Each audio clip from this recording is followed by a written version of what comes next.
ಓಂ ಶ್ರೀ ಗುರುಭ್ಯೋ ನಮಃ ಹರಿ ಓಂ. ಓಂ ಗುರುಭ್ಯಶ್ಚ ಗೃಹೇಭ್ಯಶ್ಚ ಮಯಾ ಬದ್ಧೋಜಮಂಜಲಿ ಪ್ರಸನ್ನ ಮನಸಸ್ತೆ ಮೇ ಸತ್ಯಾಂ ಕುರ್ವಂತು ಭಾರತೀ. ಶಾರದಾಂಬಾಜೈ ನಮಃ ನಮಸ್ಕರೋಮಿ. ಶಾರದಾಂಬೆಯನ್ನು ಪ್ರಾರ್ಥನೆ ಮಾಡ್ತಾ, ಆತ್ಮೀಯರೇ, 29/3/2025 ಶನೈಶ್ಚರನು ಸಿಂಹರಾಶಿಯವರಿಗೆ ಇಷ್ಟು ದಿವಸ ಸಪ್ತಮದಲ್ಲಿ ಶನಿ ಇದ್ದ. ಅಂತಹ ಶನೈಶ್ಚರನು ಅಷ್ಟಮಕ್ಕೆ ಪರಿವರ್ತನೆ ಆಗ್ತಾ ಇದ್ದಾನೆ. ಹಾಗಾಗಿ ಅಷ್ಟಮದ ಶನಿಯ ಪರಿವರ್ತನೆ ಏನು, ಏನಾದರೂ ಶುಭವಾಗುತ್ತಾ, ಲಾಭವಾಗುತ್ತಾ ಅಥವಾ ಕಷ್ಟವಾ, ಇಂಥ ವಿಷಯಗಳನ್ನು ನಾವು ತಿಳ್ಕೊಳ್ಳೋಣ. ಯಾಕಂದರೆ ನಾವು ಹೇಳುವಂಥ ಇದು ಗೋಚಾರ ಫಲ ಅಂಥೇಳಿ ನಿಮ್ಮ ಜಾತಕದ ಮೇಲೆ, ದಶಾಭುಕ್ತಿಗಳ ಮೇಲೆ ಸ್ವಲ್ಪ ವ್ಯತ್ಯಾಸವೂ ಕೂಡ ಬರಬಹುದು. ಎಷ್ಟೋ ಸಲ ನಾವು ಹೇಳುವಂಥದ್ದು ಗೋಚಾರದಲ್ಲಿ ಶನೈಶ್ವರನ ಮಾತ್ರ ತಿಳ್ಕೊಂಡು ಹೇಳುವಂಥ ಪ್ರಯತ್ನ ಮಾಡ್ತೇವೆ. ಇನ್ನು ಉಳಿದಿರುವಂತಹ ಗ್ರಹಗಳು ರಾಹು, ಕೇತು, ಗುರು, ಶುಕ್ರ, ಹೀಗೆಲ್ಲ ಬೇರೆ ಬೇರೆ ಗ್ರಹಗಳೆಲ್ಲ ಇರ್ತಾರೆ. ಹಾಗಾಗಿ ಅಂತಹ ಗ್ರಹಗಳು ಕೂಡ ಫಲ ಕೊಡಲಿಕ್ಕೆ ತುಂಬ ಶಕ್ತಿಯುತವಾಗಿರ್ತಾರೆ. ಆದರೆ ಬಹಳ ನಿಧಾನವಾಗಿ ಒಂದು ರಾಶಿಯಲ್ಲಿ ಹೆಚ್ಚಿನ ಸಮಯ ಇರುವಂತಹ ಗ್ರಹ ಅಂತಾರೆ ಶನೈಶ್ಚರ.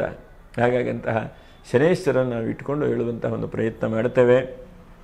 ನೋಡಿ, ಸಿಂಹರಾಶಿ ಅಂತಂದರೆ ಮಘ ನಕ್ಷತ್ರ 1, 2, 3, 4ನೇ ಪಾದ, ಹಾಗೆ ಹುಬ್ಬ ಅಥವಾ ಪುಬ್ಬ ಎರಡು ಹೆಸರು ಹೇಳ್ತಾರೆ.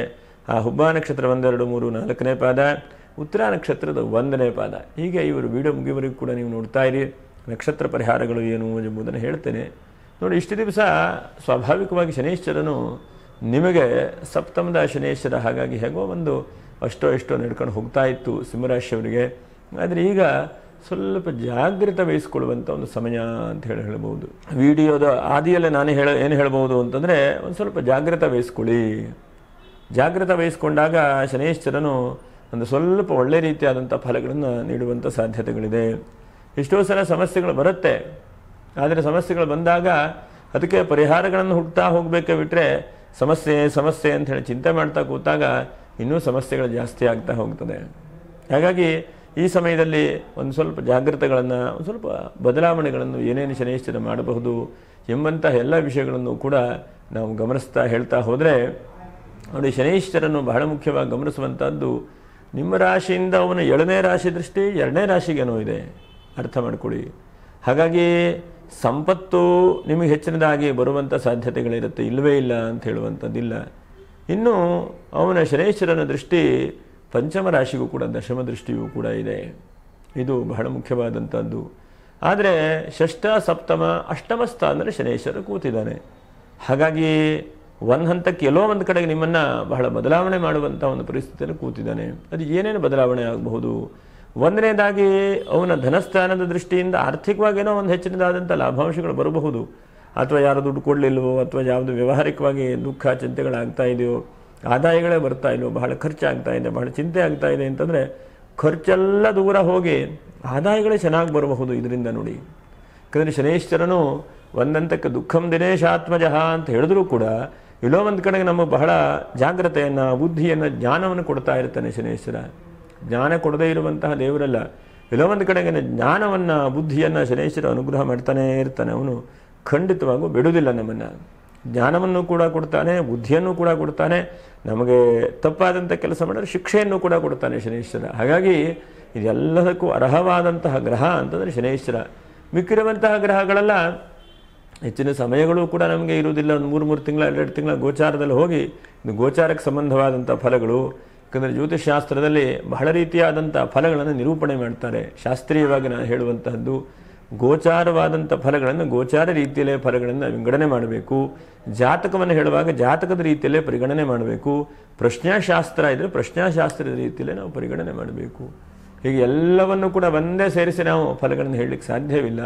ಹಾಗಾಗಿ ಧನಸ್ಥಾನಕ್ಕೆ ಶನೈಶ್ವರನ ದೃಷ್ಟಿಯು ನಿಮಗೆ ಹಣಕಾಸಿಗೆ ಅನುಕೂಲಗಳನ್ನು ಮಾಡಿತು. ಹಣಕಾಸಿಗೇನೋ ಅಂತಹ ತುಂಬ ಬರಬಾದಾಗಿಯೋ ಅಥವಾ ಹಣಕಾಸಿಗೆ ತುಂಬ ಸಮಸ್ಯೆಗಳು ನಿಮಗೆ ಬೀಳಲಿಕ್ಕಿಲ್ಲ. ಆದರೂ ಕೂಡ ಜಾಸ್ತಿ ಇವತ್ತು ಗ್ಯಾರಂಟಿ ನನ್ನ ಅಕೌಂಟಿಗೆ ಬಂದು ಬಿದ್ದಿದೆ, ನಿಮಗೆ ಕಾಣ್ತಾ ಇದೆ ಅಂತಂದರೆ ಗ್ಯಾರಂಟಿ. ಯಾಕಂದರೆ ಎಷ್ಟೋ ಸಲ ಇವಾಗೆಲ್ಲ ಹೇಗಾಗಿದೆ, ಎಲ್ಲ ಡಿಜಿಟಲ್ ಆಗಿದೆ, ಎಲ್ಲ ಡಿಜಿಟಲ್ ಯುಗ. ಹಾಗಾಗಿ ಅಕೌಂಟಿಗೆ ಬಂದದ್ದು ಹೋಗುವಂಥ ಸಾಧ್ಯತೆಗಳು ಕೂಡ ಇರುತ್ತೆ. ಹಾಗಾಗಿ ಸ್ವಲ್ಪ ನೋಡ್ಕೊಳ್ಬೇಕು. ಬಂದು ಗ್ಯಾರಂಟಿ ಇದೆಯಾ ಅಂತ ಹೇಳಿದ ತಕ್ಷಣ ನೋಡ್ಕೊಂಡು ಕನ್ಫರ್ಮ್ ಮಾಡ್ಕೊಳ್ಬೇಕು.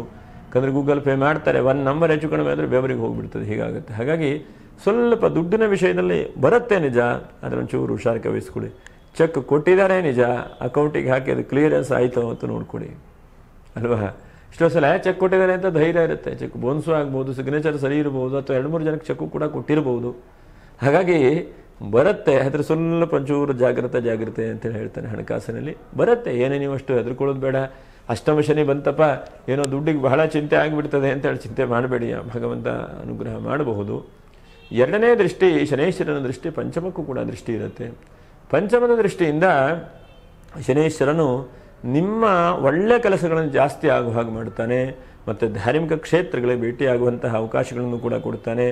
4 ಜನರಿಗೆ ನಿಮ್ಮಿಂದ ಸಹಾಯ ಸಹಕಾರ ಆಗುವಾಗ ಶನೇಶ್ವರ ಮಾಡ್ತಾನೆ. ಶನೇಶ್ವರನು ನಿಮ್ಮಿಂದ 4 ಜನಕ್ಕೆ ಒಳ್ಳೆಯದಾಗಬೇಕು. ಅದನ್ನು ಕೂಡ ಸಿಂಹರಾಶಿಯವರು ಉಪಕಾರಿಗಳು, ಶೂರರು, ಧೈರ್ಯವಂತರು, ಎಲ್ಲರಿಗೂ ಒಳ್ಳೇದು ಮಾಡಬೇಕು ಅಂತ ಮನಸ್ಸಲ್ವ ನಿಮ್ಮದು. ನಿಮ್ಮ ಜೋಬಿಂದ 10 ರೂಪಾಯಿ ಹೋದರೂ ಪರವಾಗಿಲ್ಲ, ಇನ್ನೊಬ್ಬರಿಗೆ ಹೆಲ್ಪ್ ಮಾಡಬೇಕು ಅಂತ ಮನಸ್ಥಿತಿ ಅಲ್ವಾ. ಹಾಗಾಗಿ ಅಂತಹದ್ದಕ್ಕೆ ಶನೇಶ್ವರ ಅನುಗ್ರಹ ಮಾಡ್ತಾನೆ. ಹೆದರಬೇಡಿ, ಯಾವತ್ತೂ ಕೂಡ ಕೊಡುವಂತಹ ಕೈ, ಹಾಡುವಂತಹ ಬಾಯಿ ಬರಿದಾಗುವುದಿಲ್ಲ. ನೀವೇನು ಚಿಂತೆ ಮಾಡೋದಿಲ್ಲ. ಅದೆಲ್ಲ ಒಂದು ಒಳ್ಳೆ ರೀತಿಯಾದಂಥ ಫಲ, ಒಳ್ಳೆ ರೀತಿಯಾದಂಥ ರೀತಿಯಲ್ಲೇ ಶನೇಶ್ವರನು ಅನುಗ್ರಹ ಮಾಡ್ತಾ ಇರ್ತಾನೆ. ಶನೇಶ್ವರನು ಖಂಡಿತವಾಗೂ ಅವನು ಕೈ ಬಿಡುವುದಿಲ್ಲ. ಎಷ್ಟೋ ಸಲ ನಾವು ಯೋಚನೆ ಮಾಡ್ತಾ ಇರ್ತೇವೆ, ನಮ್ಮ ಜೀವನದಲ್ಲಿ ಅನೇಕ ಸಮಸ್ಯೆಗಳು, ಚಿಂತೆಗಳು ಬರ್ತದೆ ನಿಜ. ಆ ಬರಲಿರುವಂತಹ ಚಿಂತೆಗಳನ್ನು ಶನೇಶ್ವರನೇ ಪರಿಹಾರ ಮಾಡ್ತಾನೆ. ಹಾಗಾಗಿ ಧಾರ್ಮಿಕ ಕ್ಷೇತ್ರಕ್ಕೆ ಹೋಗುವಂಥದ್ದು, ಒಳ್ಳೆ ಕೆಲಸ ಮಾಡುವಂಥದ್ದನ್ನು ಕೊಡ್ತಾನೆ. ಮತ್ತು ಈ ರಾಶಿಯವರು ಸಂತಾನ ಇಲ್ಲದೇ ಇದ್ದಂತಹ ಅನೇಕ ವ್ಯಕ್ತಿಗಳಿದ್ದೀರಿ. ಯಾಕಂದರೆ ಎಷ್ಟೋ ಜನಕ್ಕೆ ಮದುವೆಯಾಗಿದೆ, ಸಂತಾನ ಆಗತ್ತೆ ಅನಿಸುತ್ತೆ, ಇನ್ನೇನೋ ಚಿಂತೆ ಆಗಿಬಿಡುತ್ತೆ. ಹೀಗೆಲ್ಲ ಸಮಸ್ಯೆಗಳು, ಚಿಂತೆಗಳು ಆಗ್ತಾ ಇರುತ್ತೆ. ಹಾಗಾಗಿ ಇಂತಹ ಏನೇನು ಚಿಂತೆ, ಟೆನ್ಷನ್ ಇದೆಯೋ ಅದನ್ನೆಲ್ಲ ಶನೇಶ್ವರನು ಬದಿಗೊತ್ತಾನೆ. ಏನೂ ವರಿ ಮಾಡೋದು ಬೇಡ. ಎಷ್ಟೇ ಇರಲಿ ನಿಮ್ಮ ಸಂತಾನ ಆಗೋದಿಲ್ಲ, ಕಿರಿಕಿರಿ ಆಗುತ್ತೆ, ಇಂತಹ ಚಿಂತೆಗಳಿದ್ದರೆ ಅದನ್ನೆಲ್ಲ ಶನೇಶ್ವರನು ದೂರ ಮಾಡಿಬಿಡ್ತಾನೆ. ಅಂದರೆ ಅರ್ಥ ಏನು? ಪಂಚಮಕ್ಕೆ ಪುಣ್ಯಗಳನ್ನು ವೃದ್ಧಿ ಮಾಡುವಂಥದ್ದು, ಸಂತಾನಾದಿಗಳನ್ನು ವೃದ್ಧಿ ಮಾಡುವಂಥದ್ದು, ಮತ್ತು ಹಿಂದೆ ಎಷ್ಟೋ ವರ್ಷ 16 ವರ್ಷದಿಂದ ಮಾಡಿದಂತಹ ಪುಣ್ಯಾಂಶಗಳೇನಿದೆಯೋ ಆ ಬ್ಯಾಲೆನ್ಸ್ ಎಲ್ಲ ನಿಮಗೆ ಸಿಗ್ತಾ ಬರ್ತದೆ. ಯಾವುದೋ ಒಂದು ಕಾಲದಲ್ಲಿ ಎಲ್ಲೋ ಒಂದು ಮೂಲ ಜಮೀನು ತೆಗೆದುಕೊಂಡಿರುವಂಥದ್ದು, ಅಥವಾ ಹೋರಾಟ ಮಾಡಿ ರಾಜಕೀಯ ವ್ಯಕ್ತಿಗಳಲ್ಲಿ ದೊಡ್ಡ ವ್ಯಕ್ತಿಗಳಾಗಿರುವಂಥದ್ದು, ಅಥವಾ ಯಾರೋ ಒಂದು ಕಷ್ಟದಲ್ಲಿದ್ದಾಗ ನೀವು ಅವರಿಗೆ ಸಹಾಯ ಮಾಡಿರ್ತೀರಿ. ಯಾಕಂದರೆ ಎಷ್ಟೋ ಜನಕ್ಕೆ ಒಂದು ದೊಡ್ಡ ಸಮಾಜದಲ್ಲಿ ದೊಡ್ಡ ಗಾಡ್ ಫಾದರ್ ಯಾರು ಬೇಕು ಅಂತಂದರೆ ಚಿಕ್ಕ ವಯಸ್ಸಲ್ಲಿ ಹೆಲ್ಪ್ ಮಾಡಿದಂಥ ವ್ಯಕ್ತಿಗಳನ್ನ ಇಟ್ಕೊಂಡಿರ್ತಾರೆ.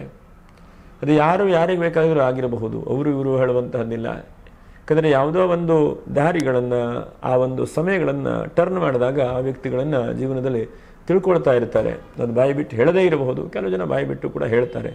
ಆದರೆ ಆ ವ್ಯಕ್ತಿಗಳನ್ನು ಸದಾಕಾಲ ಇಲ್ಲಪ್ಪ ನನಗೆ ಇವರು ಒಳ್ಳೇದು ಮಾಡಿದ್ದಾರೆ ಅಂತೇಳಿ ಹೇಳ್ತಾ ಇರ್ತಾರಲ್ಲ, ಆ ಒಳ್ಳೇದು ಮಾಡಿರುವಂಥ ವ್ಯಕ್ತಿಗಳು ಯಾರು ಅಂತಂದರೆ ಸಿಂಹರಾಶಿಯವರು.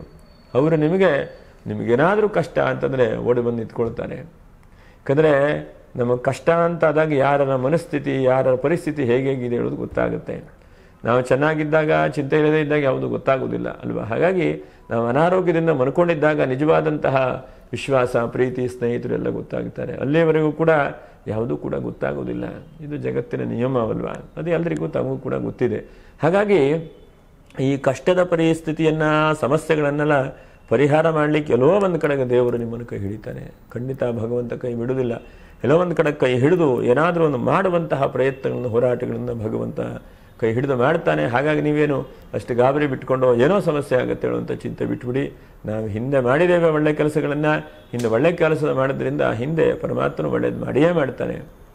ನಾವು ಹಿಂದೆ ಯಾರಿಗೂ ಉಪಕಾರ ಮಾಡಿಲ್ಲ, ನಮಗೆ ಉಪಕಾರ ಆಗ್ತದೆ ಹೇಳುವಂಥದ್ದಿಲ್ಲ. ಹಾಗಂತೇಳಿ ನಾವು ಪ್ರತ್ಯುಪಕಾರಗಳನ್ನು ಬಯಸಬಾರದು. ಒಂದು ಕಡೆಗೆ ರಾಮಾಯಣದಲ್ಲಿ ಹನುಮಂತನ ಹತ್ರ ಹೇಳ್ತಾನೆ, ರಾಮಚಂದ್ರ ಭಗವಂತ ಹೇಳ್ತಾನೆ, ಸಮುದ್ರಕ್ಕೆ ಮುಂದೆ ದಾಟಿ ಹೋಗಲಿಕ್ಕೆ ಹನುಮಂತ, ನಿಮಗೆಲ್ಲ ಗೊತ್ತಿರುತ್ತೆ, ಹನುಮಂತ ಸೇತುವೆ ಕಟ್ತಾನೆ. ಹನುಮಂತ ಸೇತುವೆ ಕಟ್ಟಿ ಅನಂತರದಲ್ಲಿ ರಾಮನು ಹನುಮಂತನಿಗೆ ಅನುಗ್ರಹ ಮಾಡ್ತಾನೆ.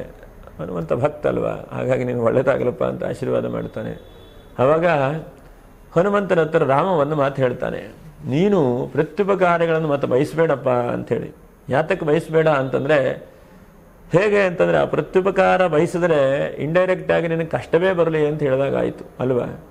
ಯಾಕಂದರೆ ಕಷ್ಟ ಬಂದಾಗ ಮಾತ್ರ ಸಹಾಯ ಮಾಡಬೇಕಲ್ವಾ.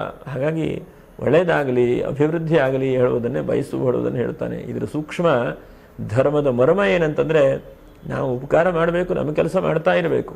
ಭಗವಂತ ಇನ್ನೂ ಕೂಡ ವೃದ್ಧಿ ಆಗುವಾಗ ಭಗವಂತ ನಡೆಸ್ಕೊಂಡು ಹೋಗ್ತಾನೆ. ಹಾಗಾಗಿ ಪಂಚಮ ದೃಷ್ಟಿಯಿಂದ ನೀವು ಒಳ್ಳೆಯ ಚಿಂತನೆ ಮಾಡ್ಕೊಳ್ಳಿ. ನೀವು ಹಿಂದೆ ಮಾಡದಂಥದ್ದು ನಿಮಗೆ ಬಂದೇ ಬರ್ತದೆ.